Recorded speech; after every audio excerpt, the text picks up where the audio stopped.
Welcome to Live DAF, your online DAF Yomi Shir. Shalom Aleichem and welcome back to today's DAF Hayemi Maseches Bava Metzia DAF Chaf Daled. We are holding 5 lines off the top of the Amud. We begin with a story involving an Amoira by the name of Mazutra Chasida. That was his name. Ignivle Kasa de Kaspa Mi Ushpiza. So he was being hosted by this Ushpiza, this host, whose silver goblet suddenly went missing. Okay, who's the thief? Chazi, Mazutra Chasida, one of the guests, notices Lahu Bar Beirav, this Talmud. Okay, he was a Talmud, no less than a Talmud, engaged in Torah, and look what he was doing. He was meticulous about Benatam Lamokim, learning and everything else, but when it comes to Benatam L'Chaverei, interpersonals, he wasn't so careful. The Moshe Yodei, V'nagiv, he washed his hands. This is Marzutra watching him, right? He's washing his hands. V'nagiv, and he's wiping his hands, Beglima D'Chavrei, on another person's garment. Amar, Marzutra figures like this. This fellow must be the thief. Hainu hai. Here is a man, D'Layichbasle, who couldn't care less, about somebody else's property. Kafti v'oidiso.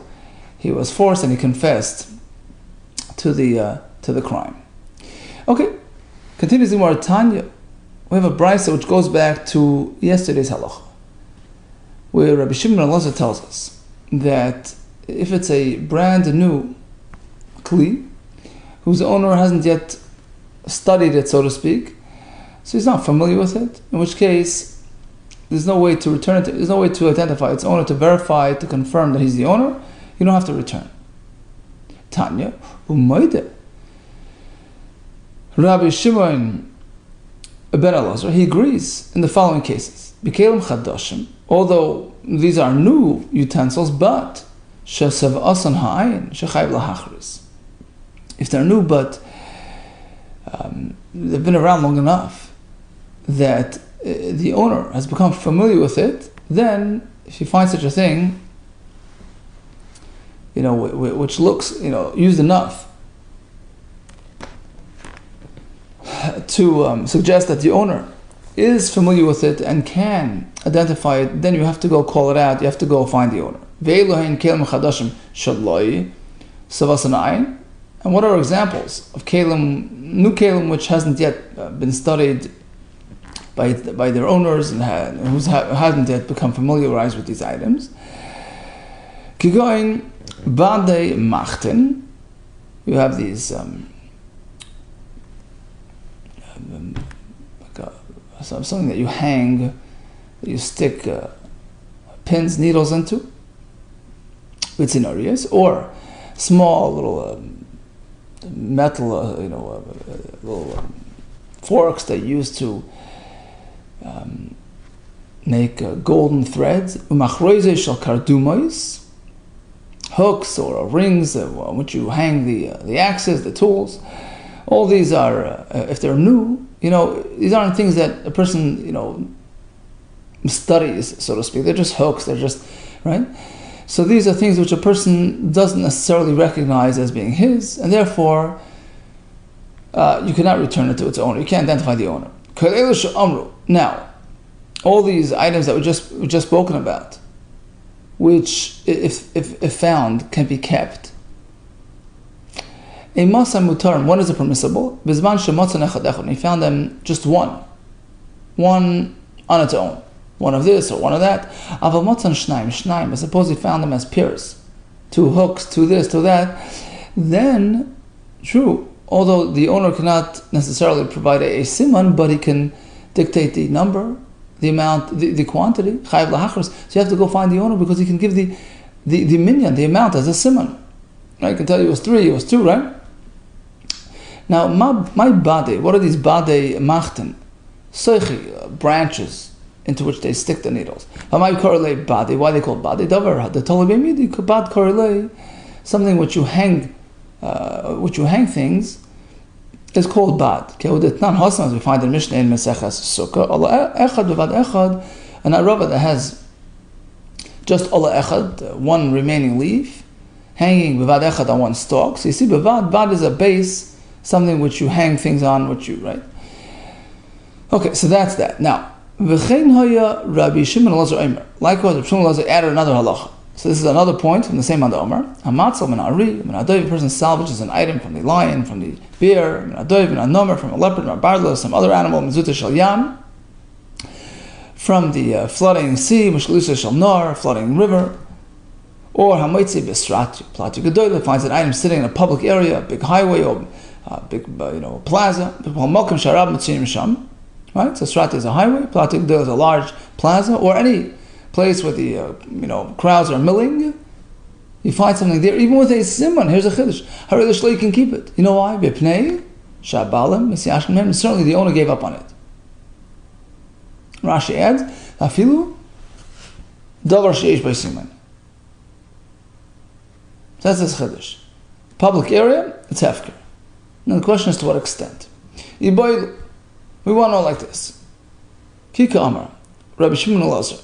This halacha, Rabbi Shimon Elazar tells us that where the rabbim are milling, it's hefker. But Rav Kananim, is that strictly a place which has mostly goyim? But if it's mostly Yidden, then it's not mutter to be taken. Or perhaps even a place where there's mostly Yidden, you still keep it. Rashi explains, and Taisus explains, you know why? V'taima says Taisus, Mishum de'ika inshi, delay mali, v'shakullah. Because the owner knows good and well that there are many unscrupulous people milling around as well. So he doesn't really expect to retrieve it. So that's the shayla. Is it even by Rav Yisrael or dafka by Rav Kananim? Now Taisus says another kasha. If it's Rav Kananim, forget about the owner giving up on. If you find an item in the street and it's in a city of Rav Kananim, you can just keep it. Because you assume it came from the majority, which are Goyim, which doesn't require Hashavas Haveda, right? So what's the point of saying that, it's mutter to be kept if it's Rav Kananim? Says Tosfos, the Chiddush is, even if you notice that a Yid dropped it, so you can't attribute it to a Goy. It was a Jewish-owned item. Still, since there are Rav Kananim milling around, so the owner doesn't really expect it back, because he knows most likely a Goy picked it up. That would be the svara.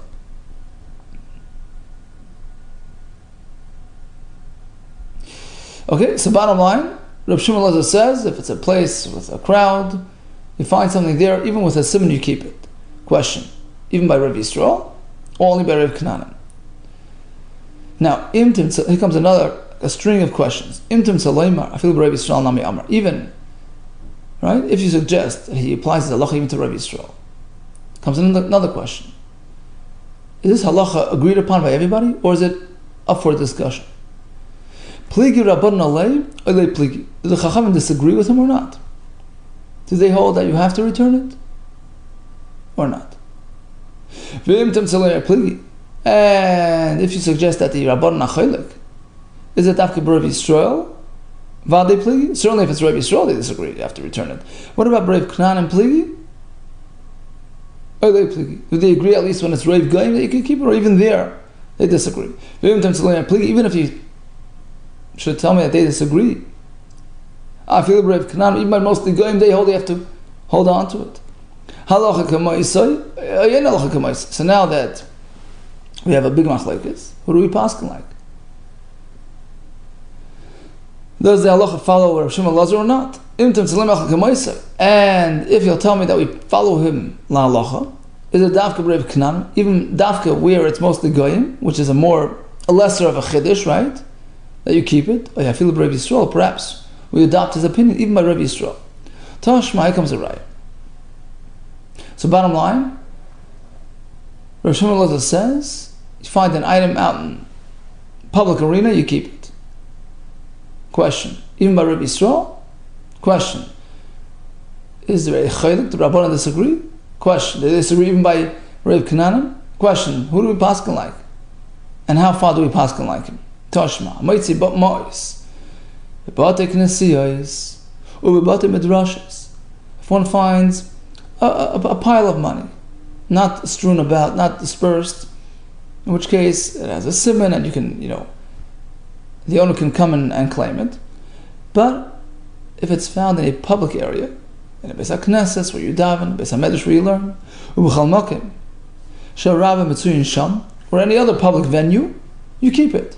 Harei Elu Shaloi. Why?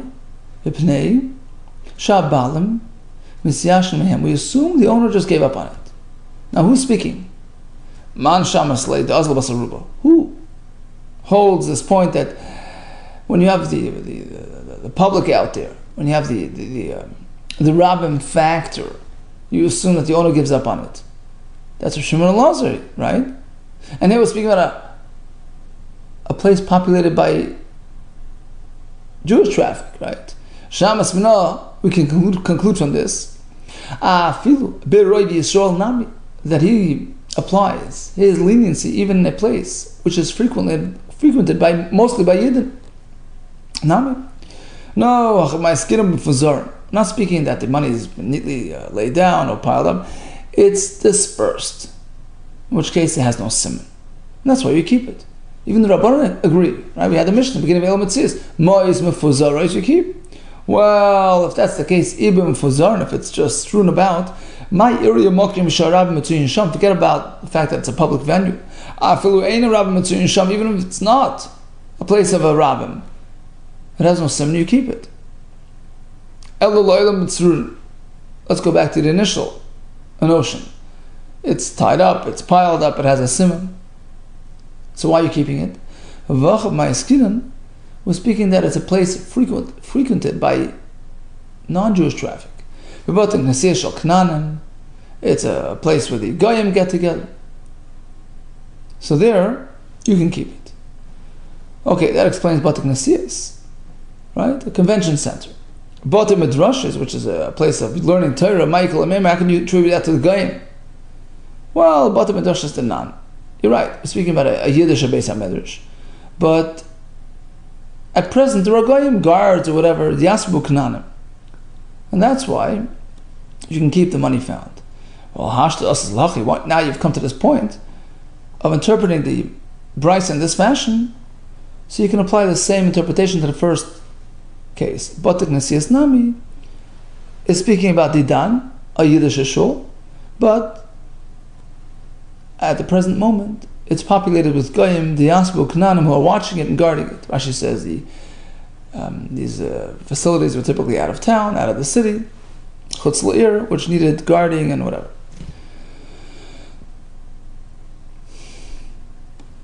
Continues the Gemara. Tashma.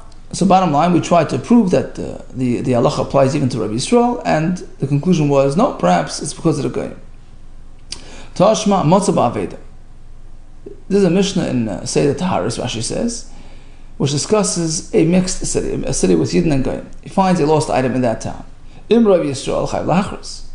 If the town is mostly populated by Yidden, then you have to go return it. Im Rabbi Knanim, if most residents are Goyim, Ein Chayv Lachris, there's no Mitzvah Shabbos Aveda.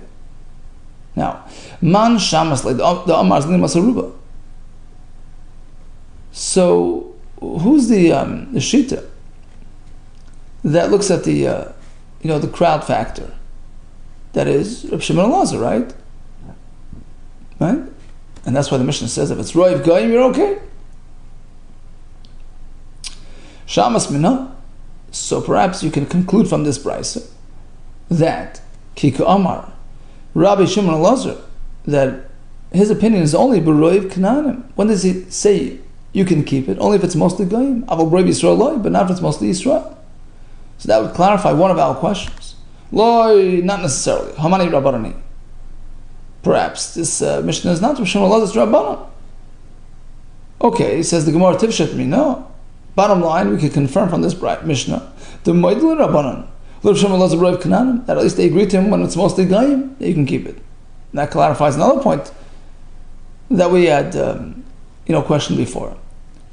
Says the Gemara, no, perhaps not. Eloilam Rabbi Shimon Elazar. Perhaps it's Rabbi Shimon speaking. Vafil Rabbi Yisrael. Nami. And really, he holds that even if it's mostly Yisrael, you can keep the item because he only gave up on it. Question is, why does this Mishnah say that if it's Rabbi Yisrael, you have to return it? My skin was speaking about a case where the item was ever lost, but Toman, you found it hidden underground. It was buried. It was placed there intentionally.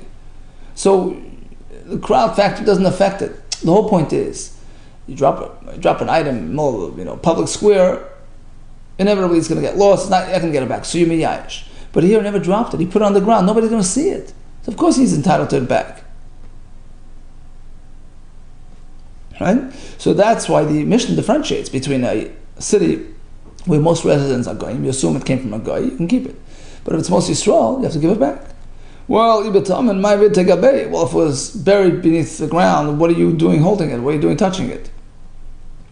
Says the Gemara, but now we have a Mishnah, you're not meant to touch it. He finds a utensil in the garbage, right? In this, hidden in the garbage dump. Mechusa, covered. Well, you go, don't touch it.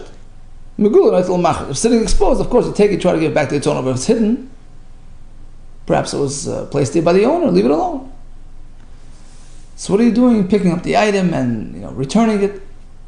Answer is Kadamar Papa. Just as Rav Papa tells us over there, we're speaking about a dump which was typically not cleared out. It's meant to stay there for a while.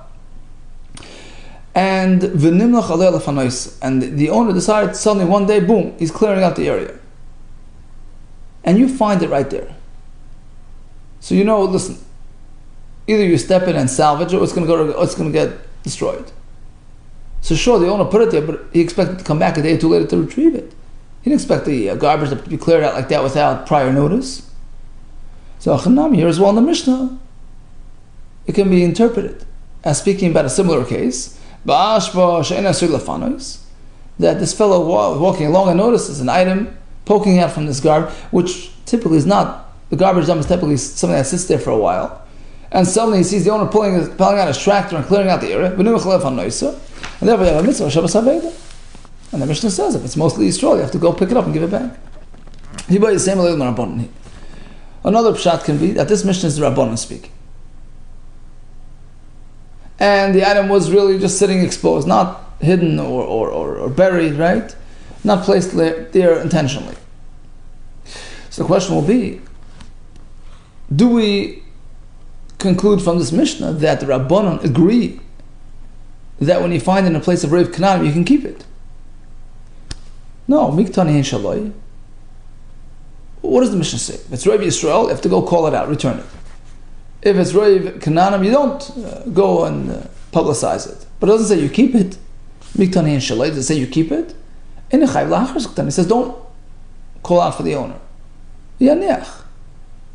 Rather, leave it alone, meaning take it and place it in a safe, whatever, hoping that eventually the Yisrael will come. Yisrael, if it's owned by Yid, he'll come, and he'll provide it soon, he'll take it. So basically, you can't keep it, because it's Rabbanon speaking. That even if it's a place populated by Goyim, you never know, it could be the Yisrael's item. Rashi says we don't follow Roiv when it comes to financial matters. So that's why you can't just keep it. But you don't have to declare, you don't have to go publicize, you don't have to go make an effort. Because after all, it's most likely from a Goy. Because mostly Goyim live here. So we don't have any indication that the Rabbanon would agree that you're allowed to keep it in a place of Reiv Goyim. Tashmai comes another right. Damar Basi. Motzo Chavis Yain. Person finds a barrel full of wine. Be'er Shuruba Kananim. A city with most residents Goyim. So then Muteres Mishum Metzia. You see, there are two separate issues here.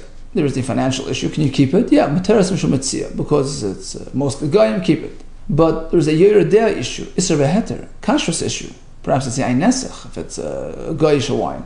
V'asura ba'ano, you have to treat it as Yain Nesach. You can't have any benefit from it.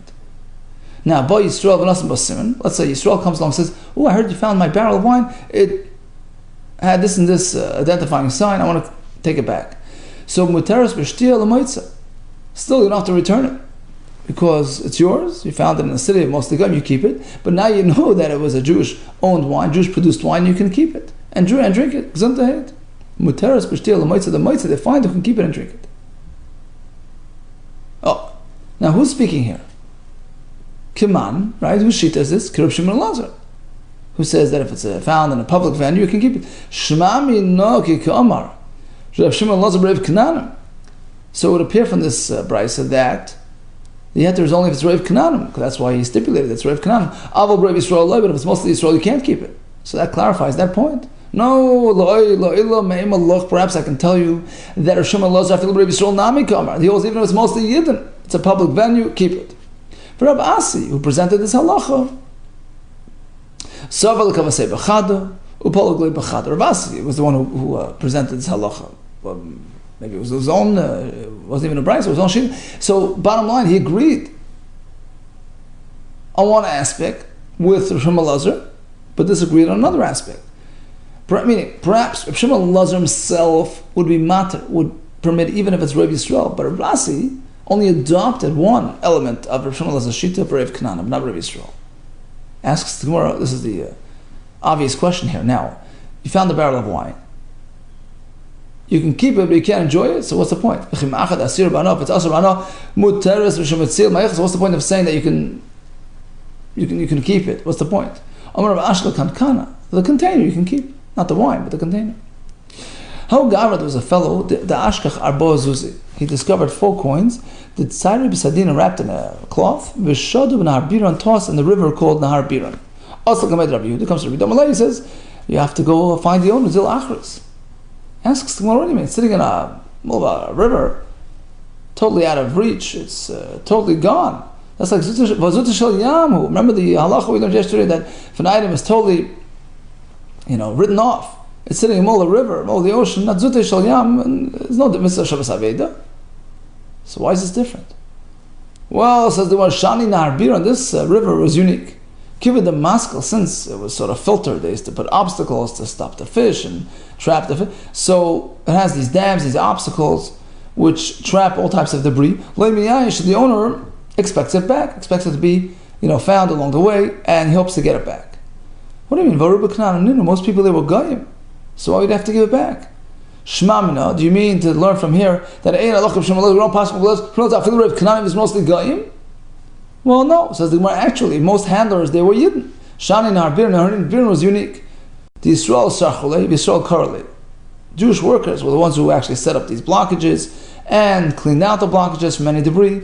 So since they're all involved, given the Yisrael Sarchulei, so on the one hand, since the Yisrael are involved in placing these obstacles, Amon Yisrael Nafal, it's probable that Yisrael dropped it. So therefore, you're obligated on Shabbos Aveda. On the other hand, given the Yisrael correlate, since everybody knows that the Yisrael were involved in clearing out the filters and cleaning them out, Lo Miyash, so the fellow who dropped it, the owner, is not Miyash because he figures the Yid will find it and give it back to him. Rabbi Yehuda have a shakl v'azal v'asrei Marshmol. It's walking behind Marshmol b'shukah de beidaisa in this cereal market. Amalei. So they're speaking and learning, right? Motza kan arnaki mau. Took the opportunity to ask him a question. Suppose a person finds a wallet right here in this marketplace. What's the halach? Keep it or return it? Amalei harei you can keep it. Boy Yisrael v'nasim b'siman mau. What if Yisrael comes along and provides a simon to prove ownership? What's the halach? Amalei chayv lachs. He has to give it back. So he says, what do you mean, Tarti? You're saying two things which seem contradictory. Keep it and then return it. Amar, he says, you're right, you can keep it. But lefnim mishur sadin, I meant that at times you have to go beyond the letter of the law. So strictly speaking, he doesn't have to return it because he found it in the market. But lefnim mishur sadin requires him to give it back to the owner. Kiha, as we find a similar story with Shmuel's father, Davod Shmuel, Ashka Chanei. He found these donkeys, but Madra in the desert, and he gave it back to its owner 12 months later. 12 months after he lost it, and he certainly gave up on it. He gave it back to him. Anyways, why? Lifnim, Mishur Sadin. If the 12 months of losing it, we certainly gave up on it. Why? Lifnim, Mishur Sadin.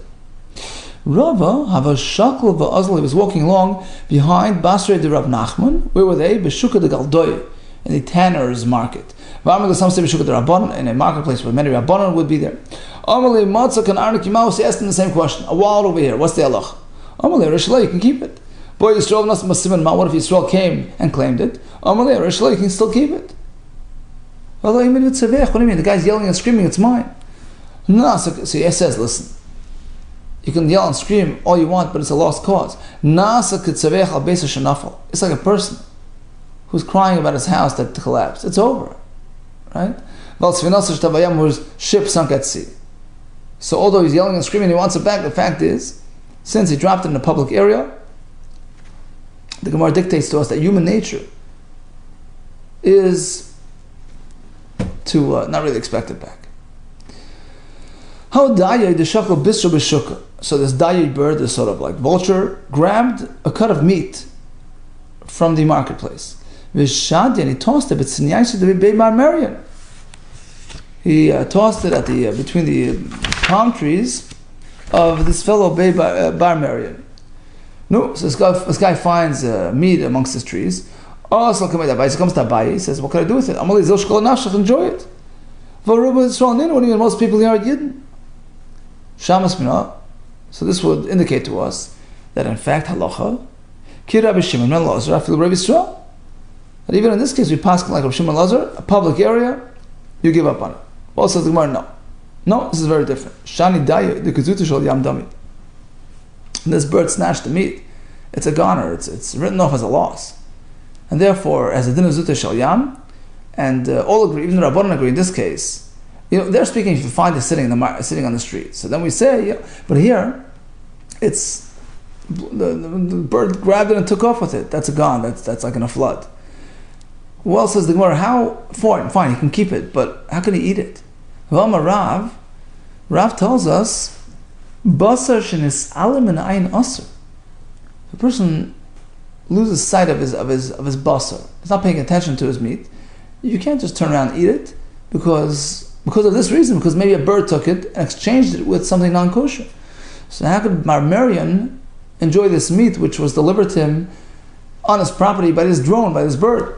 But it was speaking that he noticed where he took it from. He saw it taking it from the kosher butcher store, and so there's no kashrus issues.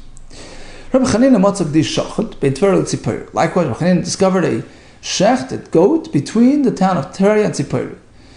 No, can he take it? Yeah, and they permitted it for him because it was out in the street in a public area. Amar be'ami yitiruloi mishum metzia. On the metzia front, on the financial front, he was permitted mishum metzia Rabbi Shimon Lazar, who says that if it's found in a public area, so the owner gives up on it and you can keep it. Now, regarding the kashrus aspect, mishum shchita, it was also mutter, meaning we assume that it was shechted properly. Why? As we find in this sheet, the sign. A person had live goats or chickens, and they went missing. And he's searching for them and discovers them, but they're slaughtered, they're shechted. Okay, the question is, who shechted it? A reputable sheichet or not? Rabbi Yehuda Kessler says you can't eat it. You don't know shechted, you can't eat it.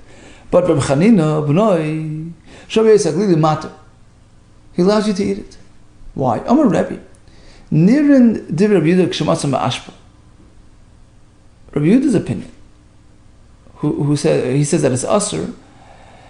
That makes a lot of sense if you find it in the ashpa, in the trash, in the dump. Rashi says, "Shaderach nevela lashticha ba'ashpa." Typically, a dead animal is tossed into the ashpa, so it's indicative of the fact that it was a nevela. It's not kosher. But v'div Rabbi Chanina b'noi shel Rabbi Yisaglili, but I prefer the other shita, which says that it's mutter. You know when? Because shematzim a bias. If the item was discovered in a residential, a unit, a house, a room, in which case we assume that it was shechted properly.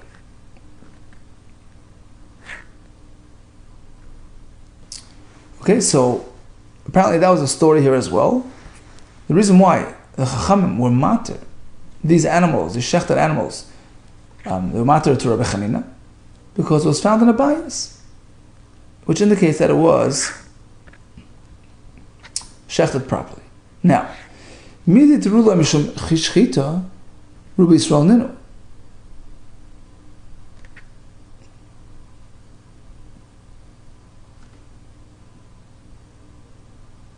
Now, the fact that the Chachamim, now apparently bias doesn't mean necessarily the house, but it means as opposed to the ashpa, was found in a more conventional place, which indicates that it was shechted properly. Now let's go back to the story. The fact is they were mater this animal to Rabbi Chanina, right? You can eat it, apparently, because most people in the area were Israel, so we have a right to think that it was shechted properly, right?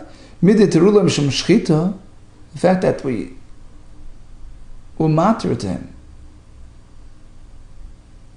based on the notion that it was a proper shechita, that indicates that Rubi Yisrael knew that most people there were Yisrael. Okay, the question is, why was he permitted to take it to begin with? Shamas Mina, perhaps we can confirm from this halacha, from this story, that halacha, Rabbi Shimon ben Elazar, Afil Brav Yisrael, even when there was Yisrael in the area, since he found in Malkum of a rabbin, we follow Rabbi Shimon Elazar and it's mutter. That's a big chiddush. Amar Rabba, no, who says? Rav Kananim, maybe most people there were goyim, and that's why it's mutter. So why is it mutter to eat? Rav Tabach Yisrael. But in terms of the butcher shops, mostly Yisraelim were there. So most tabachim were Yisraelim. So we assume this shechted animal was shechted by a reputable butcher. That's why it's mutter.